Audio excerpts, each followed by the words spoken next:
Ayətullah Behçətin bir fikrini mən deyim sizə, namazla bağlı idi da, Arifdir də o şəxs, o yolu gedəndir. Biz danışırmışıq, o gedir də, yəni bu belə bir insandır. İllərini verib də, ömrünü verib. Deyir, namazınıza fikir verin. Əgər namazda fikirlərinizə nəzarət eləsəz, namazdan sonra da kənarda da fikirlərinizə nəzarət eləyə biləcəksiniz. Biz zaten deyirdik ki, kənarda fikir və nəzarətdəki namazı toparlana biləsən. Ayətullah Behçət deyir, 4 rükətdə bir dənə müğayət ola bilsin. 4 rükət qoruyacaq sənin gün ərzində. Maraqlıdır, hə?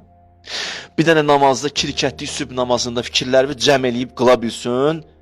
Sübhdən zöhrə qədər fikirlərin cəm ola biləcəyi bir yerə. Namazda fikirlərimizi toparlaya bilsək, gündəlik günümüzdə də fikirlərimiz toparlanır.